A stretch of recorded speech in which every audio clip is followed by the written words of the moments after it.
सिगाङाव बयखौबो खुलुमबाय लोगोसे आंनि डिजिटेल बड' इउट्युब चेनेलाव बयखौबो बरायग्रोबाय आरो गासै नायगिरिफोरनो आंनि अननाय आरो सिबिनायखौ जासिहरनाय जाबाय। दिनै आं मोनसे गोदान भिडिअ लाना फैदों। दिनैनि भिडिअआव आं भटार कार्डखौ माबोरै रिप्लेसमेन्ट खालामो बेखौनो खालामनानै दिन्थिगोन।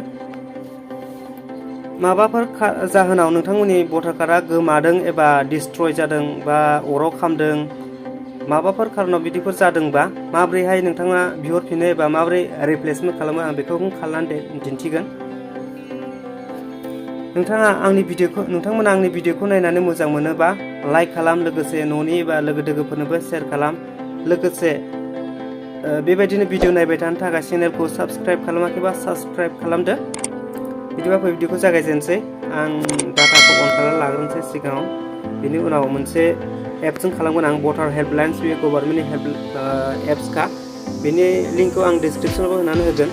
फार्स्ट टाइम अपेन खालामबा नैबेबायदि श' जायो। लडिं जादों, नेटआबो एसे स्ल'।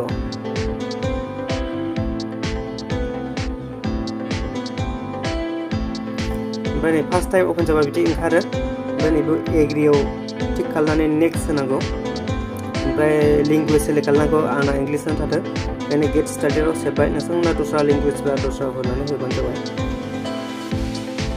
ओमफ्राय फार्स्ट टाइम लगइन जानांगौ, नङाबा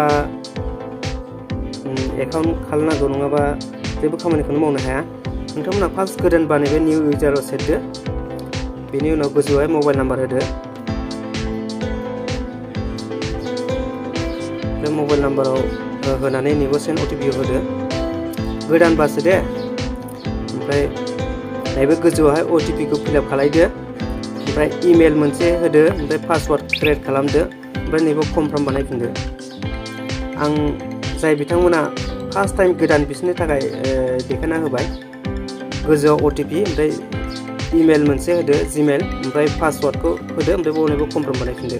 ओमफ्राय पासवार्डआबो नैबे लिरनाय दङ नै, मोनसे नाम्बार नांगौ, मोनसे स्पेसियेल केरेक्टार नांगौ, ओमफ्राय केपिटेल लेटार, ओमफ्राय स्मल लेटार नांगौ, थाथारनांगौ मोनसे केरेक्टार। आंहा माबा एकाउन्ट दंखायो, आं ओंखायनो लगइन जानानै माबानोसै देखायनोसै।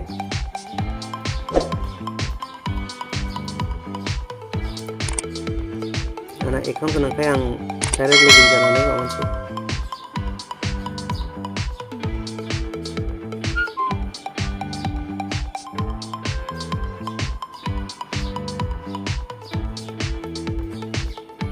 ओमफ्राय नैबे पासवार्ड, आं अटिपिबो फिलआप खालामबाय, ओमफ्राय पासवार्डबो होबाय, ओमफ्राय लगइनाव सेरनोसै।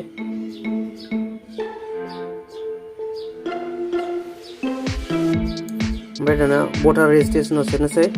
ओमफ्राय माबा नालाय रिप्लेसमेन्ट नालाय नैबावनो दं, कारेक्सनावनो दं, फ्रम 8आव। ओमफ्राय बेखौ सेरबाय, ओमफ्राय लेट्स स्टार्टआव सेरबाय। ओमफ्राय नोंथाङा भटार आइडि नाम्बार दंखायोबा नैबे इएसआव होदो, जुदि गैयाबा न'आव होनानै डिटेल्स होनानै नागिरनांगोन। आंना दंखायो, नोंथांमोनाबो दंखायो जानांगौ, बेनिखायनो इएसआवनो थानो होबाय। ओमफ्राय नेक्स्ट होबाय। ओमफ्राय नैबे गोजौआव भटार आइडि नाम्बार होनोसै।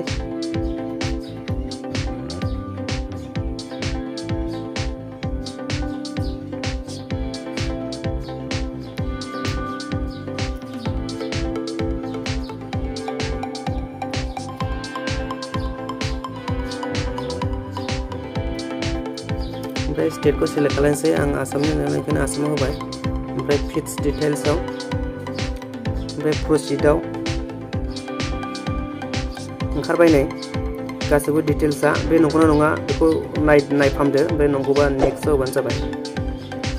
माबाया थिग होखादोंबा बेनो जाखागोन, भटार आइडि नाम्बारा थिगखाबा। ओमफ्राय आंनाबो बेनो। ओमफ्राय नैबाव आधार नाम्बारबो होफानो हायो, आधार नाम्बार होफाखानोसै आङो। आधार नाम्बारजों लिंक जानायबो जागोन। बेखौ होनानै मबाइल नाम्बार होदो।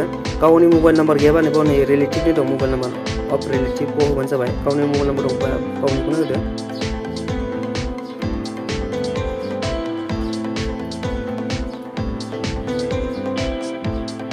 ओमफ्राय मबाइल नाम्बार होखांजोबनानै इमेल आइडि मोनसे होनो हायो, आं इमेल आइडि मोनसे होबाय।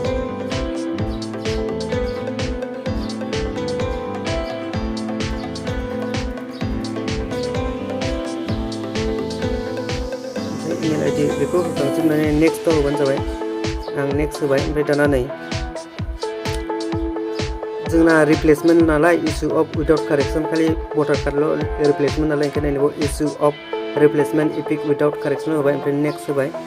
ओमफ्राय बाव खारन बिदों नै नैबाव लस्ट गोमादोंबा एफआइआर कपि आपल'ड खालामफानांगौनो। एफआइआरखौ अनलाइननियाबो जागोन, नङाबा बे पुलिस थानायाव थानाय एफआइआर खालामनाय जानांगौ। जोंना गोमायाखै नालाय ओंखायनो नैबाव होबाय। ओमफ्राय बेखौ टिक मार्क सेरनानै नेक्स्टआव होबाय। ओमफ्राय दाना नै नाम ओंखारबाय। दाना नैबाव प्लेस होनांगौ, जायगानि नाम।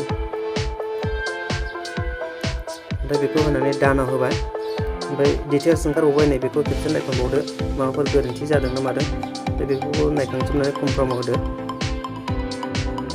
जाबाय नै